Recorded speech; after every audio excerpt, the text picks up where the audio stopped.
Movie के शुरुआत में हम यहाँ पर दामी को देखते हैं और दामी यहाँ पर अपनी मैजिकल ट्रिक्स आजमा रही होती है, लेकिन यहाँ पे वो करते करते एक फ़िश उस पॉन्ड के बाहर निकल जाती है, जहाँ पर दानी अब परेशान हो जाती है क्योंकि वो जो फ़िश थी वो उसके मास्टर की सबसे प्रीशियस फ़िश थी और मास्टर को इसे पकड़ने में बहुत मेहनत लगी थी। मास्टर ने उसे वार्निंग भी दी थी कि यहाँ पर वो ये सारी अपनी मैजिकल चीज़ें ना यूज़ करे, इसका अंजाम बुरा हो सकता है, और अंजाम बुरा ही निकला। फिर यहाँ पर वो फ़िश को लेकर बहुत ज़्यादा परेशान होने लगती है एंड फिर यहाँ पर उसके मास्टर आ जाते हैं जो उसे देखकर बोलने लगते हैं कि मैंने तुमसे पहले ही कहा था कि यहाँ घर के अंदर मस्तियाँ करना बंद कर दो, तुम्हें पता भी है मुझे ये फ़िश पकड़ने में कितनी मेहनत लगी।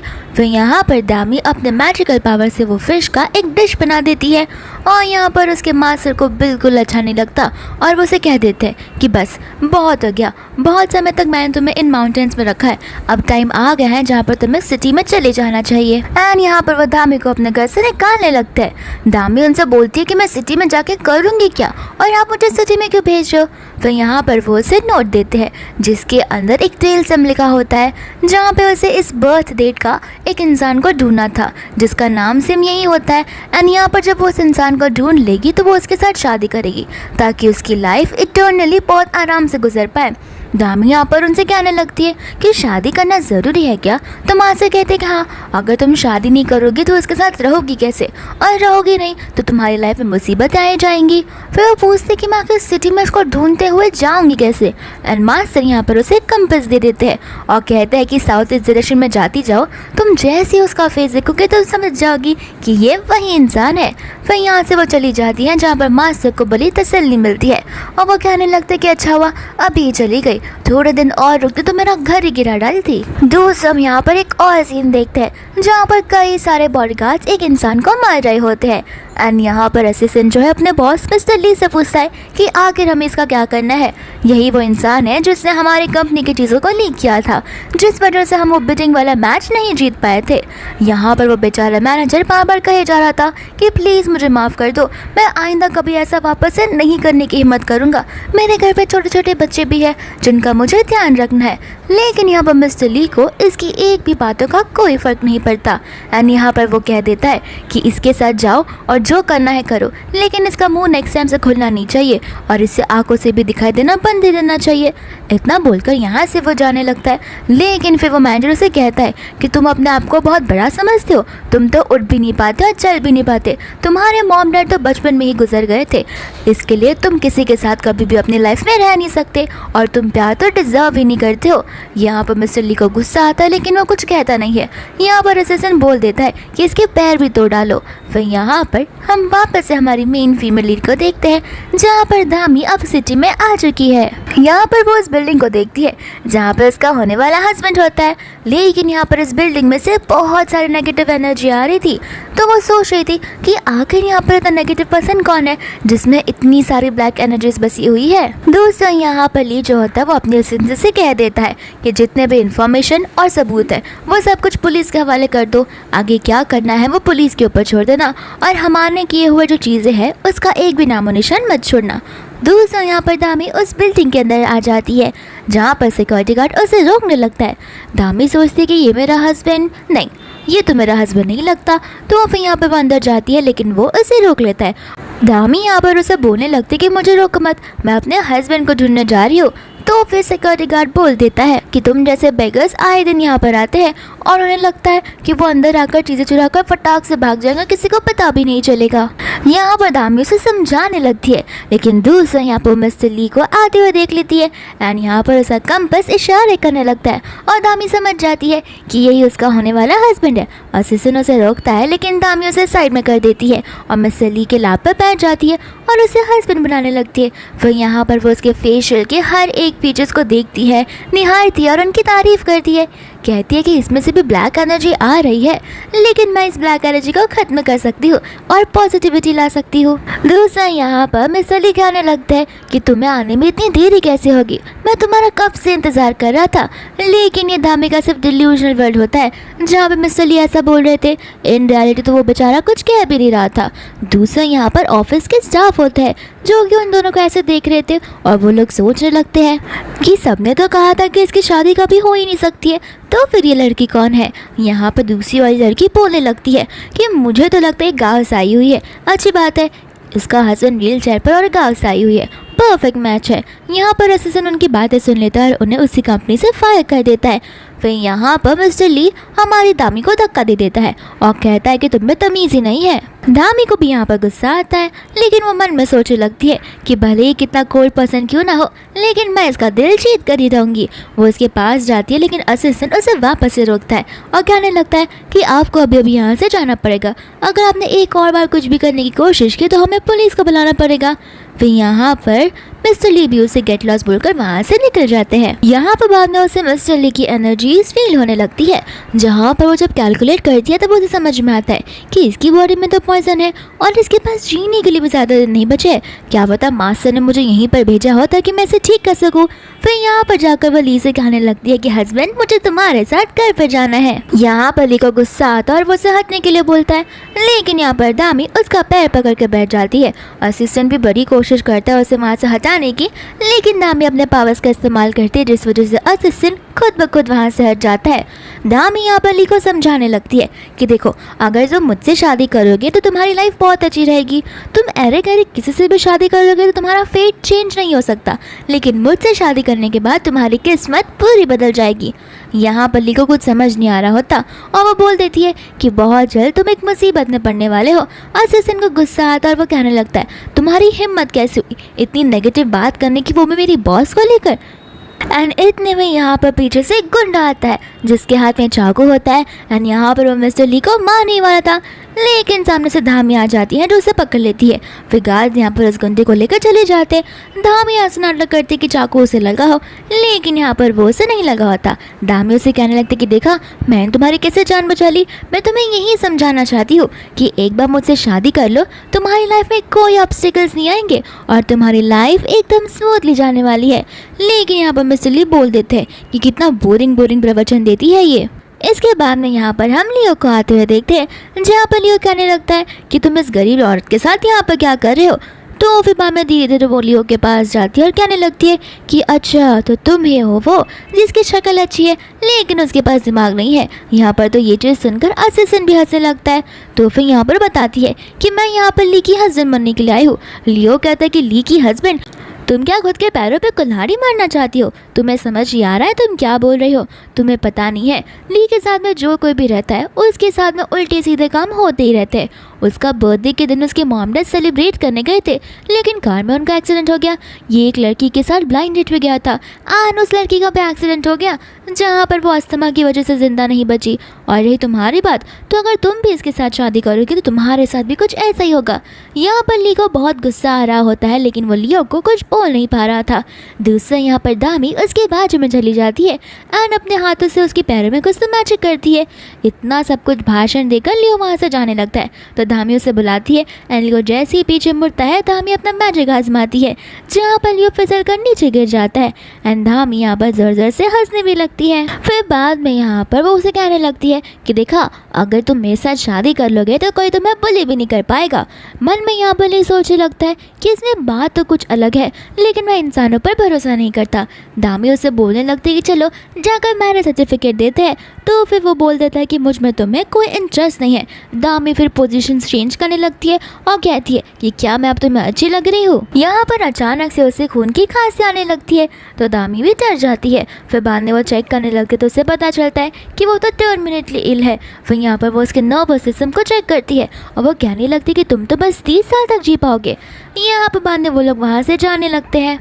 तो फिर धामी बोलती कि देखो, तुम्हारे पास एक और ऑप्शन है, क्यों ना तुम मुझे अपने घर लेकर चलो और धीरे धीरे मैं तुम्हें ठीक करवाती रहूँगी। फिर जैसे जैसे तुम ठीक होते जाओगे वैसे वैसे हम मैरिज सर्टिफिकेट ले लेंगे। ये काम तुम्हारे भी काम आएगा और मेरे भी। धामी बोलती है कि मुझ पर एक बार भरोसा कर देखो, मैं सचमुच तुम्हें हील कर सकती हूँ। लेकिन यहाँ से वो जाने लगता है। फिर जाते जाते वो उसे कहता है कि अगर तुम मुझे ठीक नहीं कर पाई तो मैं तुम्हारे दोनों हाथ काट डालूंगा। एंड असिस्टेंट यहाँ पर उसे अपने साथ चलने के लिए कहता है। दोस्त हम यहाँ पर वापस से लियो को देखते हैं, जो कि वॉशरूम में था एंड यहाँ पर वो बहुत गुस्से में था और सोच रहा था कि वो गाँव से आई हुई लड़की मेरी बेइज्जती कर रही थी, देखना मैं उसे सबक सिखा कर ही रहूँगा। यहाँ पर जैसे दरवाज़ा खोलता है तो दरवाज़ा टूटकर उसके ऊपर ही गिर जाता है एंड उसे और भी ज़्यादा गुस्सा आने लगता है। एंड दूसरा हम यहाँ पर दामी को देखते हैं और ली को देखते हैं जो कि ली के घर पर होते हैं। एंड ली यहाँ पर उसे गोरे जा रहा था। दामी फिर यहाँ पर उसे कहती है कि टेंशन मत लो, सबसे पहले हम तुम्हारी शुरुआत तुम्हारे पैरों से करेंगे। एंड यहाँ पर वो उसे पैंट से निकालने के लिए बोलती है। ली कहते हैं कि मैं अपने पैंट नहीं निकालने वाला। दामी कहते हैं कि पैंट नहीं निकालोगे तो मैं देखूंगी कैसे, और देखूंगी नहीं तो ठीक कैसे करूंगी। फिर यहाँ पर बाद में वो झगड़ने लगते हैं जहाँ पर दामी अपनी पावर से उसके पैंट्स को निकाल लेती है। फिर बाद में यहाँ पर उसके पैरों को देखती है और वह समझ जाती है कि इसके पैरों में तो कुछ ज़्यादा ही ईविल शक्ति है जिस वजह से ये खड़ा नहीं हो पाता। फिर यहाँ पर बाद में ली को समझाने लगती है कि तुम्हारे पैरों में जो ईविल एनर्जी है अगर वो किसी और में होती तो वो कब का गिव अप कर देता, लेकिन तुम्हारी बॉडी और तुम कुछ ज़्यादा ही स्ट्रांग हो, तुम्हारे बदले अगर कोई और होता तो कब का गिव अप कर देता। फिर यहाँ पर बाद में वो उसके पैरों को टच करती है एंड वो अपने पैरों को टच करने से मना करता है। दामी बोलती है कि अगर टच नहीं करूँगी तो हील कैसे करूँगी। तो फिर यहाँ पर लियो से कुछ बोल नहीं पाता है एंड दामी यहाँ पर कहते कि रुको, हम हमारी ट्रीटमेंट शुरू कर सकते हैं। लेकिन जैसे ही यहाँ पर वो इस इविल स्पिरिट को निकालना चाहती थी अचानक से यहाँ पर भूकंप जैसा आ रहा था। तो फिर बाद में उससे कहने लगता है कि मैं तुमसे पहले ही कहा था कि मैं एकदम कर्स्ड पर्सन हूँ, मेरे साथ जो भी रहता है उसके साथ बुरा ही होता है। दामी बोलते हैं कि तुम अपनी बातें करना बंद करो, फिलहाल तुम मेरे साथ हो और मैं बहुत स्पेशल पर्सन हूँ तो तुम्हें टेंशन लेने की कोई ज़रूरत नहीं है, मेरा कोई कुछ भी नहीं बिगाड़ सकता। फिर यहाँ पर बाद में वो अपना मेडिसिन वाला चीज़ चालू कर देती है जहाँ पर उसके पैरों में बहुत ज़्यादा अच्छी एनर्जीज आती है और उसे बहुत पेन होता है। साथ साथ यहाँ पर ली को खून की खांसी भी होने लगती है। तो दामी वहाँ पर रुक जाती है और सोचती है कि ये मेथड उसके लिए कुछ ज़्यादा ही स्ट्रॉन्ग होगा, मुझे कुछ और ट्राई करना पड़ेगा। फिर यहाँ पर वो नोट निकालती है जो नोट उसके मास्टर ने दिया था एंड बाद में अपना मैजिकल पावर यूज़ कर कर वापस से अपना ट्रीटमेंट शुरू कर देती है एंड अब बोलती है कि सब कुछ हो गया, तुम अब खड़े हो सकते हो। ली यहाँ पर मन ही मन सोच रहा था कि 10 साल से मैं खड़ा नहीं हो पाया हूँ और इसे लगता है कि यहाँ पर खड़ी होकर हाथ घुमाएगी और मैं खड़ा हो जाऊँगा। एंड यहाँ पर मैं धीरे धीरे खड़े होने की वो कोशिश करता है जहाँ पर वो धीरे धीरे अपने पैरों पर चल भी पा रहा था। एंड यहाँ पर वो शॉक हो जाता है। फिर खुशी खुशी उसके बैंक अकाउंट में 30 मिलियन रुपीज़ ट्रांसफ़र कर देता है। तो फिर दामी बोलती कि मुझे पैसे नहीं चाहिए। तो फिर ली कहता है कि ठीक है, मैं तुम्हारे नाम पर एक विला कर दूंगा। दामी कहती कि मुझे वो भी नहीं चाहिए। तो ली बोलता है कि तुम्हें आगे क्या चाहिए बोलो, मैं वो सब कुछ तुम्हें ला कर दूंगा। और दामी कहती थी कि मुझे ऐसे मटेरियल चीज़ नहीं चाहिए, मुझे तो बस तुम्हारी वाइफ बनना है। यहाँ पर ली उसे मना कर देता है और कहता है कि वापस से तुम इस चीज़ पर आ गई, मैंने तुम्हें ऑलरेडी मना कर दिया है। दामी यहाँ पर बोलने लगती है कि अगर मैंने तुम्हारे साथ शादी नहीं की तो मैं मर जाऊंगी। फिर हमें यहाँ पर पास का सीन बताया जाता है जहाँ पर वहाँ से निकलते वक्त उसके मास्टर ने उसे कहा था कि अगर तुम शादी करोगी तभी तुम सर्वाइव कर पाओगी और वो भी इसी लड़की के साथ में, वरना तुम्हारा जिंदा रहना पॉसिबल नहीं है। तो फिर यहाँ पर ली कहने लगता है कि तुम टेंशन मत लो, मैं तुम्हारे लिए वर्ल्ड का बेस्ट डॉक्टर लाऊंगा तुम्हारी ट्रीटमेंट करने के लिए। दामी कहने लगती कि डॉक्टर्स भी इसे ठीक नहीं कर पाएंगे। फिर यहाँ पर दामी का पैर फिसलता है तो फिर वो उसके पर गिर जाती है जहाँ पर उन दोनों के बीच में एक एक्सीडेंटल केस हो जाता है। ली तो शर्माने लगता है लेकिन दामी बड़ी खुश होती है और कहती कि चलो अब हमारे बीच किस हो गया और तुमने मुझे किस किया तो इसकी रिस्पॉन्सिबिलिटी लो। तो फिर ली बोलता है कि ये खाली किस ही था, वो भी एक्सीडेंटल, इसलिए तुम चाहती हो कि मैं तुम्हारी रिस्पॉन्सिबिलिटी लूँ। दामी यहाँ पर फिर बाद में बेबी वॉइस में कहने लगती है कि अगर तुम मेरा साथ नहीं दोगे तो मेरी फैमिली नहीं है, ना ही मेरे कोई फ्रेंड्स है, फिर जाकर मुझे ब्रिज के नीचे अकेले रास्ते पर सोना पड़ेगा। एंड फिर बाद में यहाँ पर लियो से हाँ कह देता है जहाँ पर दामी खुश होकर उसे फिर बाद में यहाँ पर लियो उसे लेके अपने विला में चला जाता है जहाँ पर वो हमेशा रहा करता है। यहाँ पर तो वो उसका घर देखती ही शॉक हो जाती है क्योंकि वो बहुत बड़ा घर होता है। फिर बाद में यहाँ पर मेड कहने लगती है कि मैडम का रूम प्रिपेयर कर दिया गया है एंड यहाँ पर लियो उसे कह देता है कि उसे अपने रूम में लेके चली जाओ और उसे आराम करने दो। तो फिर बाद में दामी बोलने लगती है कि मेरा रूम, क्या मैं तुम्हारे साथ में तुम्हारे रूम में नहीं रह रही हूँ। एंड यहाँ पर लियो से मुँह बंद रखने के लिए कहता है और बोलता है कि देखो तुम यहाँ पर तब तक रह सकती हो जब तक तुम मुझे परेशान ना करो, अगर तुमने ऐसा किया तो फिर मैं तुम्हें घर से निकाल दूंगा। इसके यहाँ पे बाद में नेक्स्ट डे हो जाता है जहाँ पे सुबह हो गई थी। तो फिर यहाँ पर ली नोटिस करता है कि ये जो इसके चीक्स पर हाथ है वो किसी और का नहीं बल्कि दामी का है। एंड यहाँ पर वो उसे वहाँ से जाने के लिए कहता है। दामी कहती है कि मैं तुम्हारी वाइफ हूँ और तुम मेरे हस्बैंड हो, तो मैं तुम्हारे बिना नहीं रह सकती, मुझे तुम्हारा ऑरा बहुत पसंद है। एंड यहाँ पर बाद में वो उसे चिपकने लगती है एंड बेचारा ली उसे अपने आप से दूर ही करता रह जाता है। दामी यहाँ पर उसे ज़बरदस्ती किस करने की कोशिश करती है लेकिन यहाँ पर ली उसका जो फेस है वो अपने आप से दूर करता रह रहा था। इतने में यहाँ पर असिस्टेंट आ जाता है जो उसे उसकी मीटिंग के बारे में बताने लगता है। फिर यहाँ पर दामी उसे कहती है कि अभी जल्दी से जाना और जल्दी वापस आना ताकि हम लोग बाहर डिनर करने के लिए या लंच करने के लिए जा सके। फिर यहाँ पर दामी बहुत ज़्यादा एक्साइटेड होती है। दूसरा यहाँ पर असिस्टेंट ली से कह रहा होता है कि आज आप बहुत ज़्यादा ही अच्छे मूड में लग रहे हो, क्या ये सब उस मैडम की वजह से हो रहा है? तो फिर यहाँ पर ली से कहता है कि नहीं, ऐसी कोई बात नहीं है, मैं नॉर्मली हूँ और जाओ जाकर ब्रेकफास्ट प्रिपेयर करो।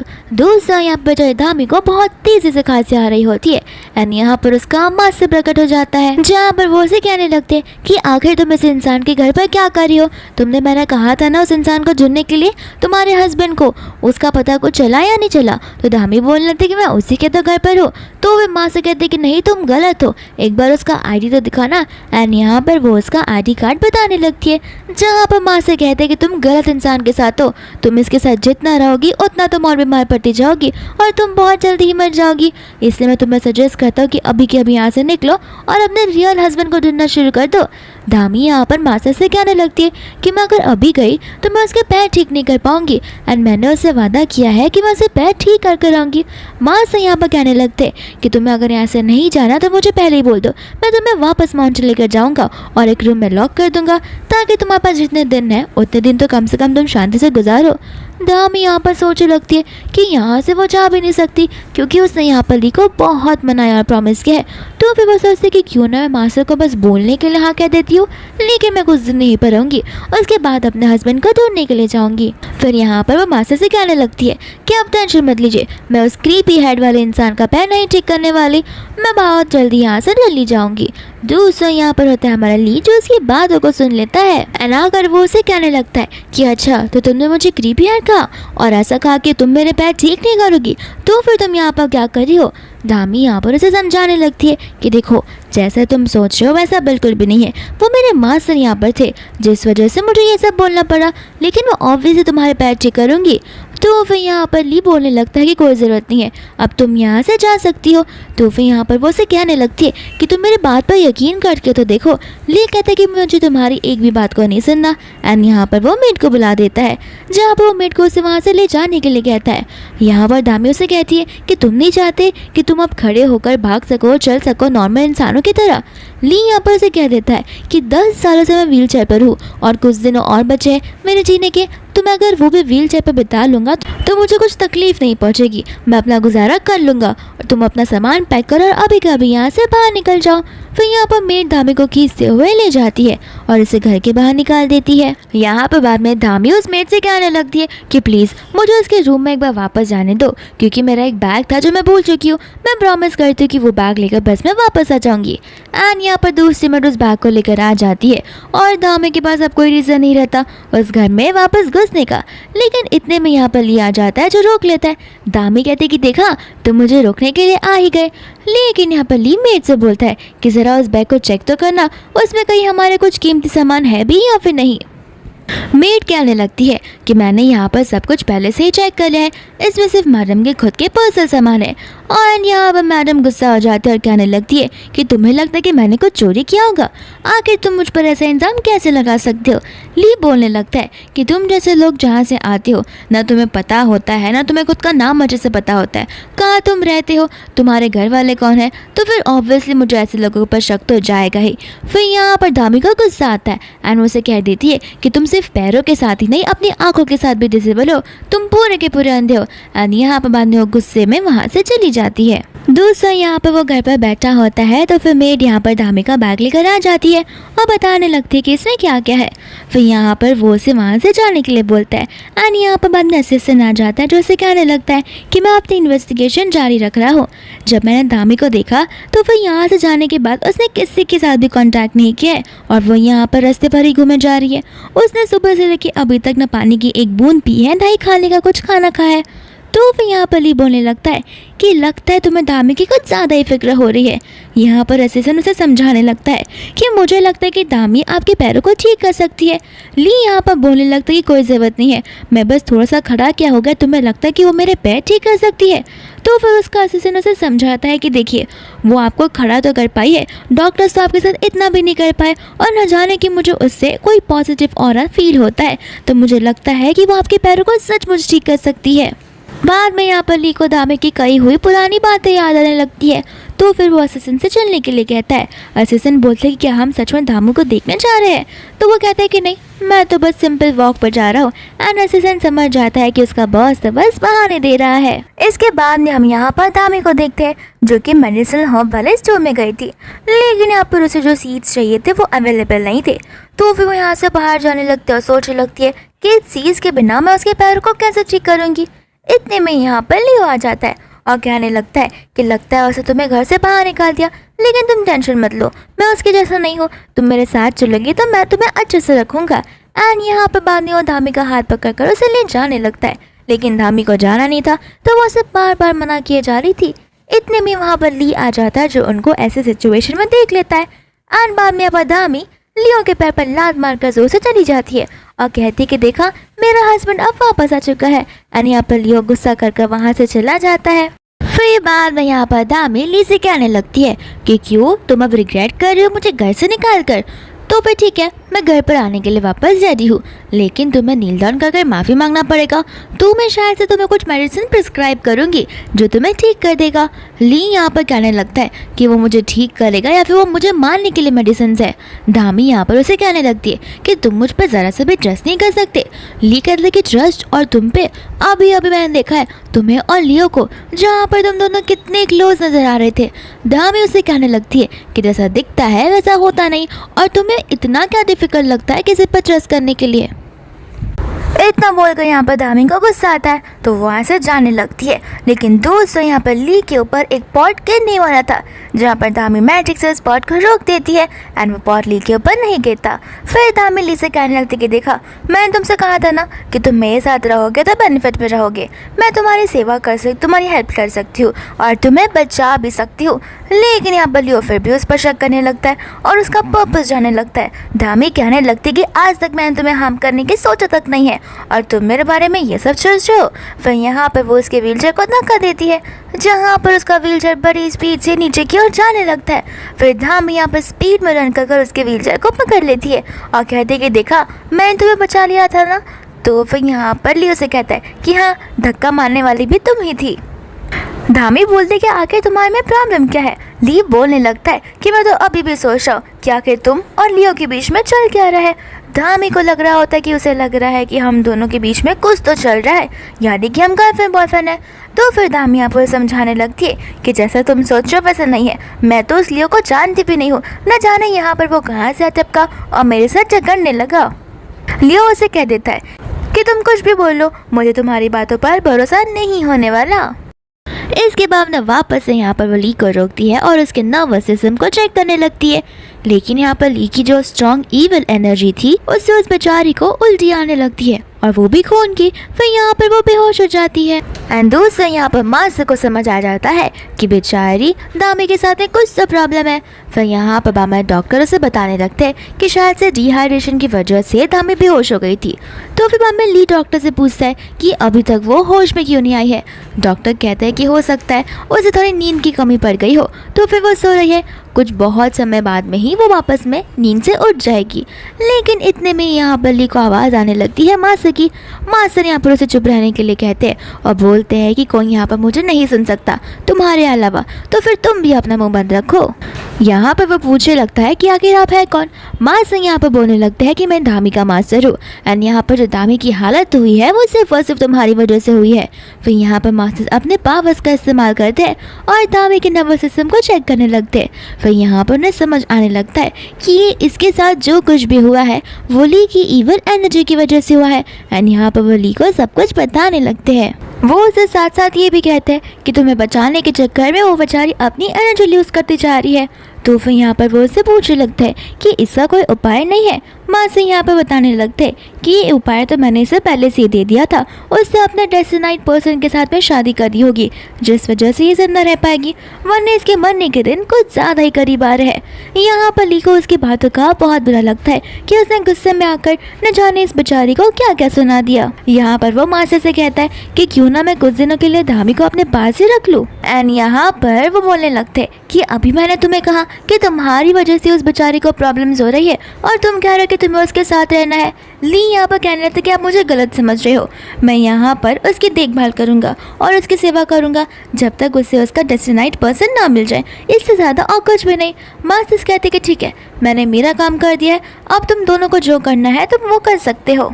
दूसरा हम यहाँ पर दामी के सपने में चले जाते हैं, जहाँ पर दामी बेचारे एक अंधेरे से रूम में होती है एंड वो बहुत रो रही थी और मदद की पुकार रही थी। लेकिन यहाँ पर फिर बाद में एक लड़का आ जाता है उसकी मदद करने के लिए। दामी यहाँ पर उससे उसकी आइडेंटिटी पूछती है। वो लड़का बताने लगता है कि मैं वही हूँ जिसे तुम ढूंढ रही हो। फिर यहाँ पर वो आता है और उसे उठा लेता है, जहाँ पर दामी उसे बैग पर बने हुए ईगल का टैटू देख लेती है एंड यहाँ पर वो होश में आ जाती है और कहने लगती है कि मुझे वो इंसान मिल गया जिसके साथ मैं डेस्टिनाइड हूँ। दामी यहाँ पर बहुत खुश होने लगती है कि अब फाइनली मेरी लाइफ सेव हो सकती है। मुझे यकीन नहीं हो रहा कि मैं बहुत जल्दी उसे ढूंढ निकालूंगी। यहाँ पर ली उसकी बातों को सुन रहा था, लेकिन यहाँ पर ली को जेलस फील होने लग रहा था, जहाँ पर उसे गुस्सा भी आ रहा था। तो फिर यहाँ पर वो उसे कॉन्ग्रेचुलेशंस बोल के वहाँ से जाने लगता है। इसके बाद हम यहाँ पर ली को देखते हैं जो कि शावर लेने चला जाता है एंड यहाँ पर उसके दामी की कही हुई बात याद आने लगती है कि किस तरीके से दामी उस लड़की की तारीफ कर रही थी। एंड दूसरा यहाँ पर दामी होती है जो अपनी डायरी में सारी डिटेल्स लिख रही होती है ताकि वो कुछ भी चीज़ मिस आउट ना करे। एंड यहाँ पर बेचारा ली उसकी बातों को सुन सुनकर बहुत ज़्यादा रिग्रेट कर रहा होता है। फिर यहाँ पर हम ली के इमेजिनेशन में पहुँच जाते हैं, जहाँ पर वो व्हील चेयर पर होता है और दामी एक प्यारे से रेड कलर के गाउन में होती है, जहाँ पर वो बहुत ज़्यादा ही हॉट दिख रही थी। फिर उनके बीच में बहुत इंटेंस सीन आने लगता है, लेकिन वापस से हम प्रेजेंट की सीन में आ जाते हैं, जहाँ पर ली के दिमाग में सिर्फ और सिर्फ दामी को लेकर, उस लड़की को लेकर बातें चल रही होती है। ली यहाँ पर इमेजिन करने लगता है कि अगर व्हीलचेयर से उठकर मैं चलने लगूँ तो फिर मैं उसके साथ जो चाहे वो कर सकता हूँ। एंड यहाँ पर वो अपने इमेजिनेशन में व्हीलचेयर से उठता है, जहाँ पर वो उसके साथ में सालसा डांस करता है बहुत ग्रेसफुली। लेकिन अचानक से दामी वहाँ से चली जाती है। फिर वो प्रेजेंट के सीन में वापस आ जाते हैं। ली यहाँ पर दामी और उस लड़की के बारे में सोच रहा था, तो दूसरा यहाँ पर दामी अपनी डायरी लिखते लिखते सो जाती है। फिर यहाँ पर नेक्स्ट डे दामी चली जाती है ली के पास में एंड यहाँ पर वो उसे अपनी डायरी का नोट और साथ ही साथ में वो नोट देने लगती है जो उसे मास्टर ने दिया था, और कहती है कि ये रहा वो ईगल वाला टैटू और साथ साथ में उसका बर्थडे, तुम्हें जाकर उस इंसान को ढूंढना है और मेरी मदद करनी है। ली यहाँ पर मन में कहने लगता है कि ये गोल्डन ईगल वाला टैटू तो मेरे बैग पर भी है, लेकिन ये जो बर्थडे है वो मेरे बर्थडे के साथ में मैच नहीं होता, लगता है मैं वो इंसान हो ही नहीं। दामी यहाँ पर से कंफर्म करती है कि तुम पक्का मेरी मदद कर पाओगे ना। तो फिर ली उसे कहते हैं कि टेंशन मत लो, मैं अपनी पूरी कोशिश करूँगा। इसके बाद में यहाँ पर शाम हो जाती है, जहाँ पर उसका असिस्टेंट उन लोगों को लेकर आ जाता है। दामी यहाँ पर कहने लगती है कि ये तो कई सारे लोग हैं। ली यहाँ पर समझाने लगता है कि देखो यहाँ पर मैंने बर्थडे और वो ईगल मार्क वाला जैसे तुमने कहा था वैसे इंसानों को लेकर आ गया। अब कौन सा इंसान तुम्हारे डेस्टिनाइड है वो तुम्हें खुद ब खुद ही पता करना होगा। फिर यहाँ पर दामी एक एक करके उन सबको चेक करने लगती है और सोचने लगती है। फिर यहाँ पर वो सभी को अपने कपड़े उतारने के लिए कह देती है। यहाँ पर जो पहला वाला लड़का होता है वो जाने लगता है और कहता है कि मैं अपने कपड़े क्यों निकालूं इतने सारे जनों के सामने। तो दामी कहती है कि हाँ अगर कपड़े नहीं निकालोगे तो मैं चेक कैसे करूँगी। तो फिर वो कहता है कि नहीं मैं यहाँ पर अपने कपड़े नहीं निकाल सकता, मुझे बहुत शर्म आ रही है। एंड दामी यहाँ पर उसका टैटू देख लेती है, जहाँ पर वो पेन ब्रश से चेक करती है और बोलने लगती है कि तुम्हारा ये बर्थ मार्क बार बार फेड क्यों हो रहा है, यानी कि वो गायब क्यों हो रहा है। एंड यहाँ पर उन सभी को समझ में आ जाता है कि इस लड़के ने झूठ किया है, यानी कि उसका बर्थडे तो सेम है, लेकिन इसके बैग पर जो गोल्डन ईगल का मार्क है वो नकली है, वो उसने खुद से बनाया। फिर यहाँ पर ली अपने असिस्टेंट को तभी के तभी वहाँ से ले जाने के लिए कहता है। इसके बाद में दामी दूसरे लड़की के पास चली जाती है जहाँ पर वो लड़का अपने शर्ट निकाल लेता है एंड यहाँ पर उस लड़के की बहुत मस्कुलर बॉडी होती है जहाँ पर दामी उसकी बॉडी की ओर देखी जा रही थी और उसके मसल्स को टच करने वाली थी। लेकिन यहाँ पर ली उसे याद दिलाता है कि तुम अपने डेस्टिनेट पर्सन को ढूंढ रही हो, ना कि किसी बॉडी वाले को। यहाँ पर बाद में दामी उसके 6 पैक्स को छूने जा रही थी तो फिर यहाँ पर ली खांसने लगता है।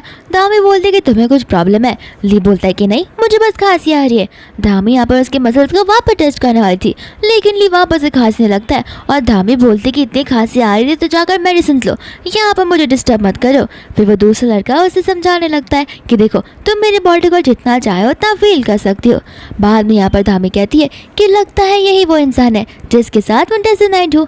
लियो से बोलने लगता है कि क्या तुम पक्का श्योर हो, क्योंकि देखो अगर तुम गलत निकली तो तुम्हारा लॉस होगा, मेरा क्या है, ऐसे भी तुम मेरे पैर तो ठीक ही करने वाली हो।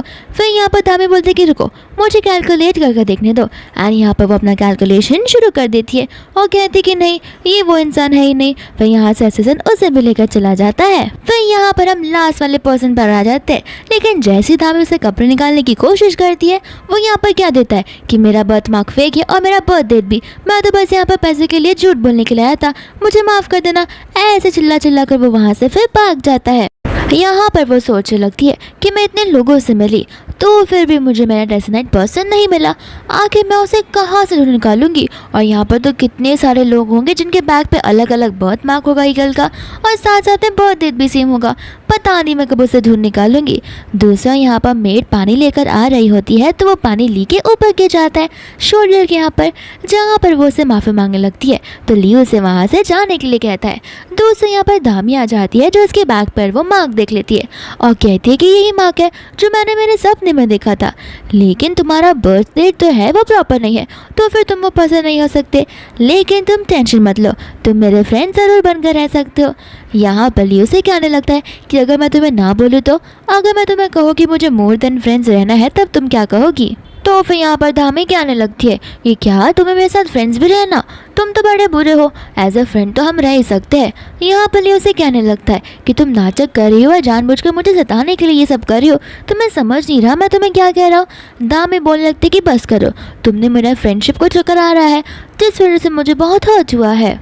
फिर बाद में यहाँ से ली गुस्सा होकर जाने लगता है। दामी सोचने लगती है कि इसके पास से एंगर इश्यूज भर कर है, न जाने बिन मतलब का क्यों ये हमेशा गुस्सा आने लगता है। इसके बाद में यहाँ पर दामी स्केचेस बनाते बनाते सो जाती है, जहाँ पर ली आ जाता है और उसे देखकर स्माइल करने लगता है। फिर वो उसके सारे स्केचेस भी देखता है, साथ साथ यहाँ पर वो उसे गालों पर हाथ रखता है, जहाँ पर दामी की नींद टूट जाती है एंड यहाँ पर वो उसे कह देती है कि आखिर तुम पूरी रात कर कहाँ पर थे, मैं तुम्हारा कब से इंतजार कर रही थी और देखो मैं यहीं पर सो गई। ली यहाँ पर उसे कहने लगता है कि रात भर तुम्हें मेरा इंतजार करने की क्या ज़रूरत थी। दामी उसे कहने लगती है क्योंकि तुम मुझसे जो नाराज़ होकर गए थे इसलिए मैंने सोचा कि क्यों ना मैं तुम्हारे लिए कुछ गिफ्ट प्रिपेयर करूँ। ली बोलने लगता है कि गिफ्ट, कौन सा गिफ्ट। फिर यहाँ पर दामी उसे जेड का पेंडेंट बनाती है और कहती है कि ये देखो ये मैंने खुद से एनक्रेव किया है, तो फिर इसे तुम पहनोगे तो फिर बहुत अच्छा होगा। यहाँ पर वो कह देता है कि ये तो कुछ ज़्यादा ही वियर्ड लग रहा है, ऐसा लग रहा है कि जैसे कोई ड्रैगन हो। दामी यहाँ पर कहते हैं कि ड्रैगन नहीं डक है वो, स्वैन बोलते हैं इसे। फिर यहाँ पर बंदे वो इसे पहनने के लिए कहती है लेकिन ली मना कर देता है। दामी कहते हैं कि देखो भले ये अगली दिख रहा हो लेकिन इसके बहुत सारे बेनिफिट्स हैं। फिर बाद में यहाँ पर दामी उसे वो पेंडेंट को पहना देती है और कहते हैं कि देखना ये तुम्हारी ईवल एनर्जी को एब्जॉर्ब कर लेगा। लेकिन यहाँ पर अचानक से उसे खांसी आने लगती है और जिसमें से खून भी निकलता है। दामी यहाँ पर कहते हैं कि काम करो इसे निकाल दो, मुझे नहीं लगा था कि इसका उल्टा इफेक्ट गिरेगा, क्योंकि अकॉर्डिंग टू द लॉज वो मून का पहना हुआ पेंडेंट है, तो फिर वो तुम्हें इफेक्ट नहीं करना चाहिए, करना भी तो चाहिए लेकिन पॉजिटिव वे में।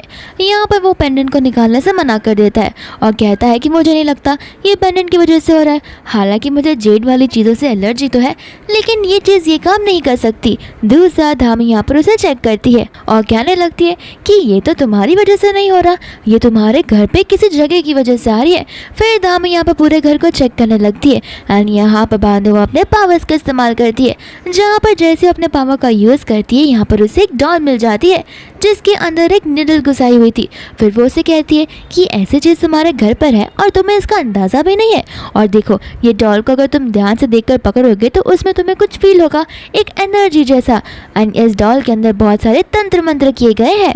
यहाँ पर वो कहता है कि इस डॉल की वजह से ये सब हो सकता है। तो वो कहती है कि हाँ, इस डॉल की वजह से तुम्हारे अंदर बस इविल स्पिरिट को आया है और ये डॉल वाली चीज़ें बहुत ज़्यादा खतरनाक होती है जो कि तुम्हारी लाइफ के साथ खेलना बिल्कुल नहीं चाहिए।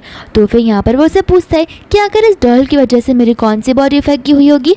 यहाँ पर बाद में धामी अपने मैजिक ट्रिक को यूज़ करती है और उसे बताने लगती है कि इस डॉल की वजह से तुम्हारे पैर पर वो सारी इविल स्पिरिट्स का है जिस वजह से तुम खड़े नहीं हो पाते हो। धामी यहाँ पर ली से पूछती है कि देखो, ये यहाँ पर तुम्हारे घर पर या तो कोई चुपके से रख कर गया होगा या फिर तुमने यहाँ पर किसी से रखवाया होगा। तो फिर बाद में यहाँ पर वो उसे ध्यान से देखता है। तो धामी उससे पूछती है कि ज़रा थोड़ा याद कर देखो, क्या पता ये तुम्हें किसी ने दिया हो। यहाँ पर ली याद करने की कोशिश करता है जहाँ पर उसे पास का सीन याद आता है उस डॉल को लेकर। यहाँ पर एक आंटी का फेस तो आता है सामने, लेकिन वो पूरा धुंधला यानी कि ब्लर होता है जिस वजह से ली को कुछ याद नहीं आता। दाम यहाँ पर सोचने लगती है कि कुछ ना कुछ तो हमें करना ही होगा जिस वजह से हमें इस चीज़ का पता लगा सके। फिर यहाँ पर वो अपना वो जादुई वाला नोट्स निकाल लेती है एंड फिर बाद में यहाँ पर दामी अपने फिंगर को बाइट करती है और अपना मैजिक यूज़ करना शुरू कर देती है। इसके बाद में वो कहती है कि मैं इस डॉल की एनर्जी को रिवर्स में डाल दूंगी ताकि जिसने भी इस एनर्जी को भेजा होगा वो सारी की सारी एनर्जीज उनके पास सिजन में चली जाए। एंड यहाँ पर धामी अपना मैजिक करना शुरू कर देती है जहाँ पर हम यहाँ पर लियो को देखते हैं एंड साथ साथ में यहाँ पर लियो की मम्मा होती है जहाँ पर लियो की मम्मा को समझ आ रहा था कि आखिर यहाँ पर क्या चल रहा है। तो फिर यहाँ पर लियो की मम्मा भी अपने पावर्स को यूज़ करना शुरू कर देती है और उस एनर्जी को वहीं पर वापस भेजने लगती है जहाँ से वो आया था। लियो की मम्मा यहाँ पर समझ जाती है कि किसी को तो वो डॉल मिल गया है और उसे सब कुछ पता चल गया है एंड जिसने भी ये किया होगा उसे अच्छे से ब्लैक मैजिक या फिर रियल मैजिक दोनों में से किसी का तो पावर यूज़ करना आता है। फिर यहाँ पर वापस से अपनी पूरी शक्तियाँ यूज़ करते हुए दामी उस एनर्जी को वापस भेजने लगती है, लेकिन वापस से लियो की मम्मा अपने फिंगर को बाइट कर लेती है जहाँ पर वो ब्लड के पावर की मदद से वो सारे की सारी एनर्जी वापस उसकी तरफ भेज देती है। लेकिन यहाँ पर इन सारे प्रोसेस में बेचारे लियो को बॉडी में बहुत ज़्यादा ही पेन हो रहा होता है। इसके बाद में यहाँ पर उसकी मम्मा पावर को पूरा फोर्सफुली यूज़ करती है जहाँ पर वो पावर्स पूरा का पूरा धामी के ऊपर आ जाता है और उसे धक्का लग जाता है एंड वहाँ पर उसके पावर स्टॉप हो जाते हैं।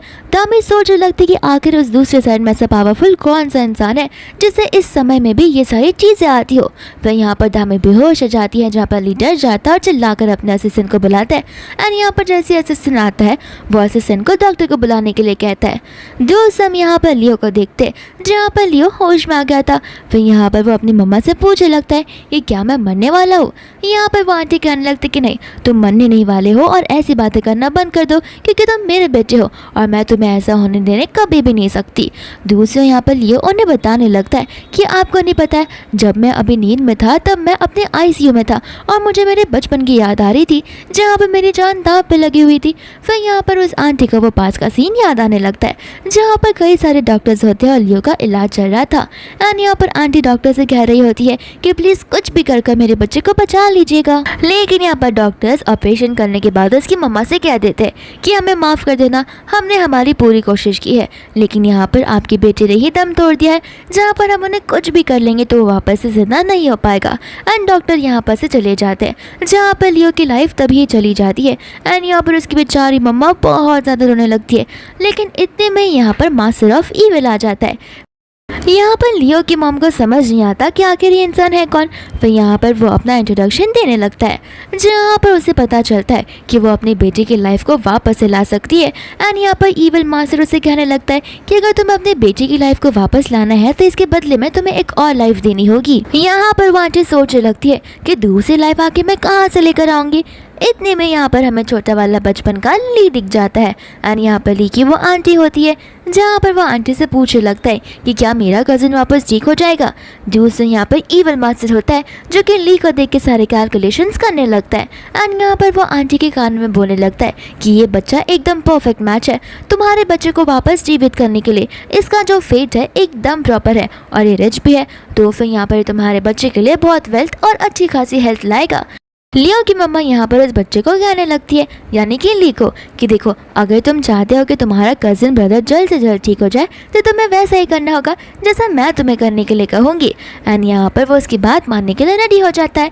ईविल मास्टर यहाँ पर कहने लगता है कि हमारे पास कल तक का समय नहीं है, हमें जो कुछ भी करना होगा आज ही करना होगा ताकि उसकी जो सोल है वो हेवन में ना चढ़ गई हो। एंड यहाँ पर ईविल मास्टर उसे वो छोटी सी गुड़िया दे देता है यानी कि वो डॉल। फिर यहाँ पर वो आंटी वो डॉल दे देती है ली को और कहते कि प्रॉमिस करना कि इसे लेकर तुम जाकर अपने रूम में रख दोगे और किसी को भी इस डॉल के बारे में पता नहीं होने दोगे। यहाँ पर ली अपने कजिन ब्रदर लियो को देखता बोलता है कि ठीक है, जैसा आप कहोगी मैं वैसा ही करूँगा। फिर यहाँ से वो जाने लगता है तो वो वहीं पर बेहोश हो जाता है। एंड दूसरा हम यहाँ पर लियो को देखते हैं जो धीरे धीरे होश में आने लगता है। एंड यहाँ पर लियो की मम्मा समझ जाती है कि जब तक मैं मेरे बेटे की सोल उससे एक्सचेंज करती रहूँगी तब तक यहाँ पर मेरा बेटा जिंदा रह पाएगा और एक दिन वो अपनी पूरी लाइफ जी पाएगा। और हमें यहाँ पर पता चलता है जब ली यहाँ पर सोचने की कोशिश कर रहा था कि उस गुड़िया को उसने किसने दिया है, तब यहाँ पर उसे वो आंटी का ही फेस दिखाई दे रहा था, लेकिन उसे अच्छे से उस आंटी का फेस याद नहीं आ रहा था। प्रेजेंट में आकर वो आंटी लियो से कहने लगती है कि तुम टेंशन मत लो, तुम्हें थकावट की वजह से ये सारी चीज़ें महसूस हो रही है और कुछ नहीं, मैंने डॉक्टर से बात कर ली है। उन्होंने कहा है कि बहुत जल्द तुम ठीक हो जाओगे, तुम बस अपना मेडिसिन और आराम करना जारी रखो। दोस्तों यहाँ पर हम देखते हैं ली को और साथ ही साथ में हमारी दामी को, जहाँ पर वो बेचारी अभी तक बेहोश थी। डॉक्टर यहाँ पर कहने लगते कि माफ़ करना, मुझे समझ नहीं आ रहा है कि आखिर किस चीज़ की वजह से वो बेहोश हो चुकी है। मैंने बहुत चीज़ें ट्राई की लेकिन इनकी पूरी बॉडी प्रॉपर हेल्थ में है, लेकिन फिर भी यहाँ पर ये बेहोश क्यों है वो मैं पता नहीं लगा पा रहा हूँ। इतना बोलकर डॉक्टर वहाँ से चले जाते हैं। दूर से यहाँ पर ली को मास्टर की आवाज़ आने लगती है एंड मास्टर उसे कहने लगते हैं कि मैंने तो तुम्हें पहले ही कहा था कि इसे अपने पास रखना हानिकारक है। एंड यहाँ पर बाद में वो मास्टर प्रकट हो जाते हैं और कहने लगते हैं कि यहाँ पर वो तुम्हारी लाइफ स्पेन बचाने के लिए, उस इवल एनर्जी को हटाने के लिए वो दूसरी एनर्जी के साथ में फाइट कर रही थी, जहाँ पर उसकी एनर्जी कम हो गई, जिस वजह से उसने अपना कंट्रोल यूज़ कर लिया और अब इसकी ये हालत बन गई है। ली यहाँ पर मन में कहने लगता है कि ये सब कुछ बस मेरी वजह से ही हो रहा है। यहाँ पर बाद में मास्टर बोलने लगते हैं कि धामी, मैंने तुम्हें पहले ही कहा था कि इसके साथ जितना रहोगे उतना अपनी हेल्थ को खराब करोगी, लेकिन तुम मेरी बात सुनने का वाली हो। फिर यहाँ पर ली मास्टर से पूछने लगता है कि आखिर मैं ऐसा क्या करूँ कि ये वापस से होश में आ जाए और इसकी लाइफ पूरी की पूरी ठीक हो जाए। यहाँ पर मास्टर कहने लगते हैं कि तुम्हें याद तो हो गई मैंने लास्ट टाइम तुम्हें क्या कहा था। ली उसे समझाने लगता है कि हमने बहुत कोशिश की उस इंसान को ढूंढने की, लेकिन वो मिल ही नहीं पा रहा है। फिर यहाँ पर बंदा उसके माँ से कैलकुलेशन करने लगते हैं और बोलते कि वो इंसान कोई और नहीं बल्कि तुम्हारा कजिन ही है। एंड यहाँ पर ये चीज़ सुनकर ली को बिल्कुल अच्छा नहीं लगता। दोस्त हम यहाँ पर लियो को देखते हैं जो कि बहुत मज़े में चल रहा होता है, लेकिन यहाँ पर लियो को फील होने लगता है कि कोई तो उसका पीछा कर रहा है। जैसे वो पीछे मुड़ता है बॉडीगार्ड छुप जाता है। लियो यहाँ पर चलता है तो वापस से उसे सेम एनर्जी आने लगती है, तो फिर वो अपना फ़ोन निकाल लेता है और वीडियो शुरू कर देता है, जहाँ पर उसे वो बॉडीगार्ड दिखता है। एंड इस बार बॉडीगार्ड छुपता नहीं है, वो उसके मुंह पर गोली डाल देता है और उसे किडनैप कर वहाँ से ले चला जाता है। एंड यहाँ पर वो उसे किडनैप कर ली के पास ले आता है। यहाँ पर वो उसे कहने लगता है कि तुमने मुझे किडनैप किया, अभी के अभी मुझे छोड़ो वरना मैं तुम्हें नहीं छोड़ूंगा। ली यहाँ पर समझाने लगता है कि तुम्हें सिचुएशन समझ नहीं आ रही है, तुम बंधे हुए हो, मैं नहीं। जब तक तुम मेरी बात मानने के लिए रेडी हो जाओगे तो मैं तुम्हें यहाँ से खुशी खुशी छोड़ दूंगा। तो फिर बाद में लियो बोलने लगता है कि जो भी बात हो मैं तुम्हारी हेल्प क्यों करूँ और मैं तुम्हारी बात क्यों मानूँ। यहाँ पर असिस्टेंट अपने हाथों को दिखाने लगता है। तो फिर बाद में लियो बोलता है कि ठीक है बोलो तुम्हारी बात मैं सुन तो सकता। एंड यहाँ पर बाद में ली कहने लगता है कि मैं चाहता हूँ कि तुम धामी को लेकर यहाँ से चली जाओ और उसका ध्यान रखो।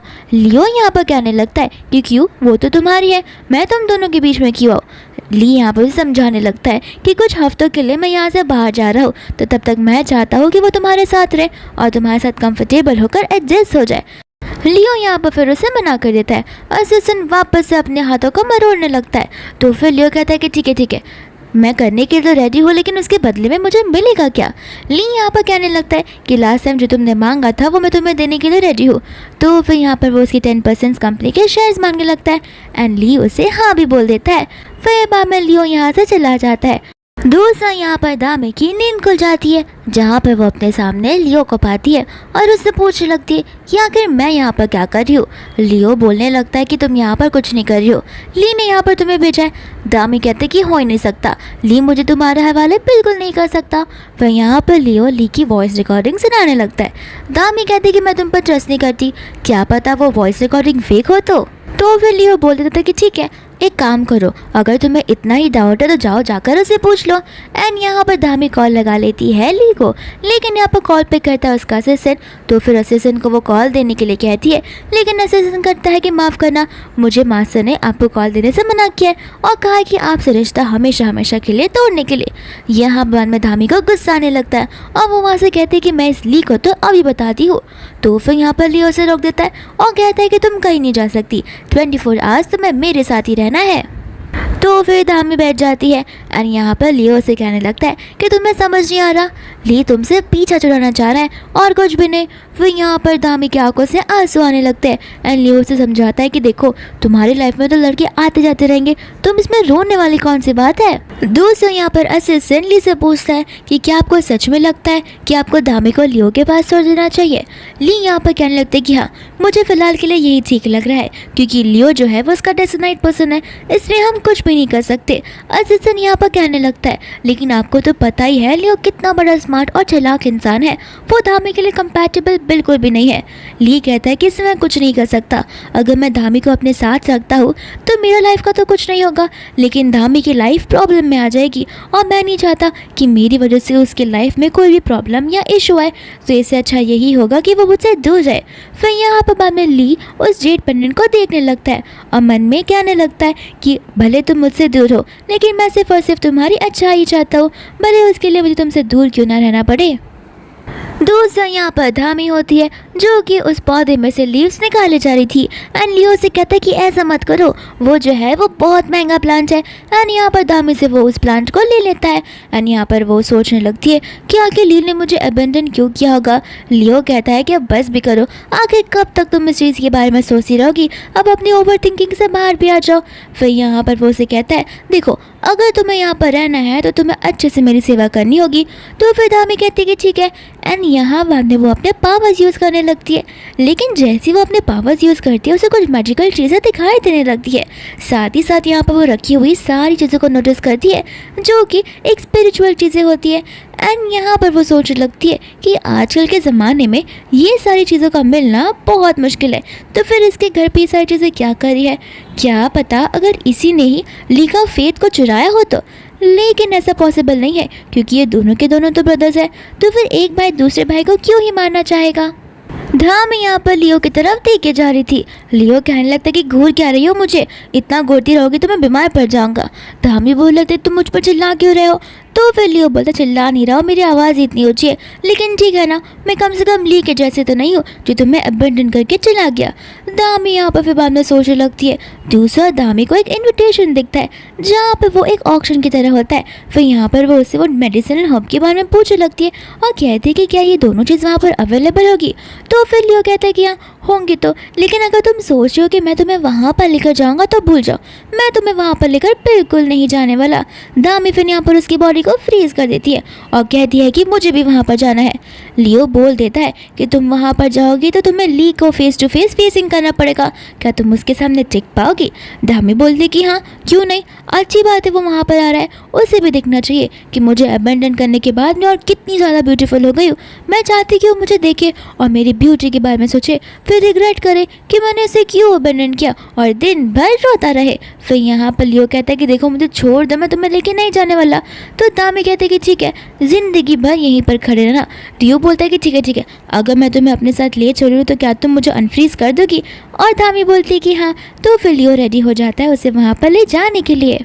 दूसरा धामी उस ऑक्शन में जाने के लिए रेडी हो जाती है।